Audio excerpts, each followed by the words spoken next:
Hard knock, you already know what it is. In the ocean, coasting with the sails out. Hey America, thanks for the bailouts. I made off at the Banco Ambrosiano. Got away scot-free like El Vaticano. Activists get mad at me because I'm a tax-free charity. 80% to the staff and company and 20% to the homeless and hungry. The country gotta pay the Fed Reserve. Kick back to the banksters, haven't you learned? You protest cops and patrols on the street, but I bought City Hall so I own the police. I know on the Twitter you talked about the situation in Burma. For those that might not be aware of what's going on, can you just drop a little knowledge? Right. Well, Burma has an ethnic cleansing situation, and before that, let's go back and say that the only people that don't use the metric system are the United States, Liberia, and Burma. That's how close they are to the U.S. In other words, without the United States to keep them as the client state that they are, as the vassal, they would not be able to function. And I think that it puts clear and distinct pressure on a country when the client state is the one that is most affected. In other words, if we're talking about Syria, we can't have the discussion just here in America. We have to have that discussion over in, Russia, in China. Because without them, they're not the ones over here in the White House that determine that. If those funds are going to keep going to that government, that's Russia and China. We have to bring them into the discussion, which is why it's called diplomacy and politics, not the heavy-handed, stupid, ridiculous, conservative approach of thinking you can tell people all around the world what to do. We haven't won a war since World War II. Vietnam, we didn't win that. War in Iraq, we had the surge. In other words, the surge of not just troops, and this is not a denigration of our men and women in uniform, but the reality that the surge is more of a reference to the surge in the amount of money that we had to pay rival militias and gangs to not kill American troops. And that's honorable? Giving niggas money to not fuck you up? That's called extortion, homie. We're not winning in Afghanistan. We didn't win in Korea. So where are we as an American government? We have the ability to pressure governments that are horrific, authoritarian, dictatorial regimes. And yet I don't think we exercise that privilege enough, Instead, we're just focused on hypocritically attacking and lashing out at people, because the bottom line is that America is not at war with communism. America's not at war with radical Islam. And for some people out there watching, they're gonna say, that's stupid, how can you say that, Technique? No, you know who we're at war with, you fucking genius? We're at war with people who say no to us. You want to criticize Cuba for being socialist? All right, go to China. They're bankrolling America. They're as communist as you can fucking be. You won't say nothing to them niggas. You're standing in line to suck dick for some Chinese businessmen. Oh, the Taliban and these countries are starting these Muslim regimes. They're so fundamentalist. You're not at war with radical Islam because you're standing in line to suck dick for all those people in Saudi Arabia, for those businessmen. So don't sit here and lecture me.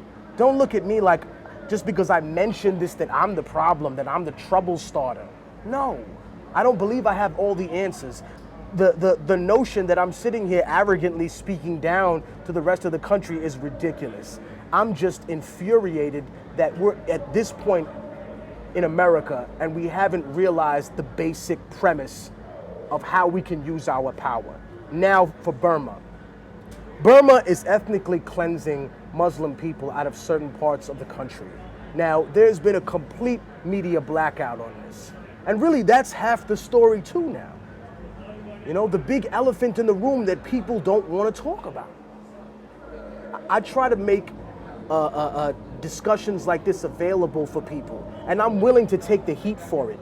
It doesn't matter who it comes from. For example, about a month ago, I organized a debate between people who were pro overthrowing the Syrian regime and people who thought Assad should continue to be there. Now, we went back and forth, and when I first brought up the first topic, I said, listen, is part of the Syrian resistance funded by outside entities like the CIA and NATO and other places? And I said, this is the video that clearly shows certain rebels talking about it. And then the next day, I showed a video of some man who was protesting them, who was later assassinated.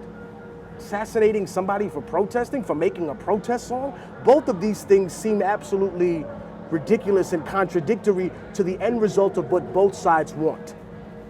And at the end of the day, someone came up to me and they were like, oh, hey, you know what? Technique, you're supporting imperialism because you want, you know, Assad to be out. And I'm saying, so wait a minute.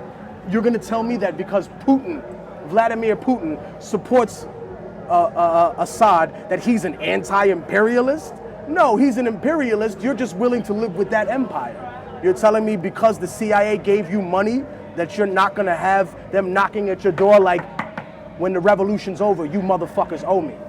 No, I make these debates and I start these question-asking processes because I don't want people to be so fucking cowardly that they can't face their political opponents. And if you need to try and take your frustration and anger out on me, hey homie, I got thick skin. I'm a rapper. I'm not like these sensitive bitch-ass niggas who see a comment on YouTube and go into fucking hiding and recluse, jerking off and fucking sniffing coke for days because you can't deal with the fact that someone said your music sucks, homie. You're better suited for karaoke. Just deal with it, yo. That's why you lip syncing at all your fucking concerts anyway. I'm not the angry guy in hip hop. No, man. I could chill. I could relax. We can laugh. You know, just don't be mad at me because I want to facilitate a discussion. You know, if you want to show up to debate, man. If you want to show up to rhyme, yo. If you want to show up to get down and get knocked the fuck out, well then show up acting like a fucking man. Don't talk tough on the internet and then when you see me in person, it's all cheesing and smiling. Come on, man. This is 2012.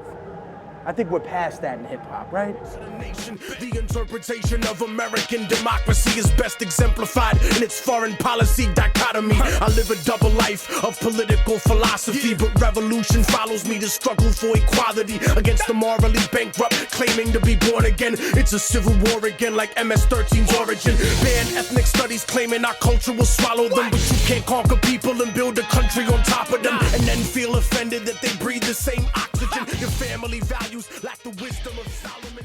Why do you think there is immediate blackout with Burma? Well, look, realistically speaking, it's an embarrassment for the United States that a government that is that corrupt exists in the frame of the scope that we're discussing the governments that we allow to continue and the ones that we don't. You know, of course they don't want that criticism because then it opens up to say, hey man, you know, if you're so critical of one dictatorship, how come you're not critical of the other? You know? If you're out there doing so many things that are terrorist-like as an entity, and yet you happen to get your weapons and your backing from the United States, you're not a terrorist. But if you do that and you work towards the empowerment of your own people as opposed to putting Wall Street and American corporations over the livelihood of your own people, then you can prosper, you can be just fine. And I think that at that point, you know, it's just pure hypocrisy why they want to hide it, you know. Also because I don't think that, realistically speaking, there are enough resources there for us to commit troops to the ground or have anything else involved. And that's a real shame because that means that we're not going to help people for any other reason except money. Now, you and I know that. The political discourse knows that. The people that run for office, the people that put on a show, that pretend to be moral leaders, you know, they pretend that, oh, gay marriage is wrong, and yet you're the same person trying to have sex with a dude in a goddamn airport. Like, just be who you are, homie. I'm not gonna judge you, you know? People ask me about gay marriage. I tell them, don't marry a gay person, man. You against abortion? Don't have one. But don't tell somebody else that they're going to hell. You don't know that. You're not God. You don't speak for God. You know, you barely understand that book that was compiled in 325 AD. 24, excuse me. But my point being is that when you look at all of these situations like Burma, Syria, these conflicts that are occurring right now, the sad part is that every single news entity, or the majority of them, is somehow corporately linked to a side. Someone wants something out of it, you know, CNN, Fox. They don't gain anything out of talking about a genocide against Muslims, you know? They're mad that, you know, people are mad at Chick-fil-A. they're mad that people aren't calling Obama a communist, you know? Now all the people, they're trying to pull that swift boat veteran on him, coming out saying, oh, you took credit for the bin Laden thing. You know, how could you do that? How can you politicize that? Oh, you mean the way that Republicans politicize 9/11? You know, it slices both ways, homie. You know, you ran in 2004. Bush ran on 9/11. 9/11. You know, even though that happened under your watch while you was golfing, yo. Immortal Technique, ViperRecords.com. The revolution of Immortal Technique is in stores.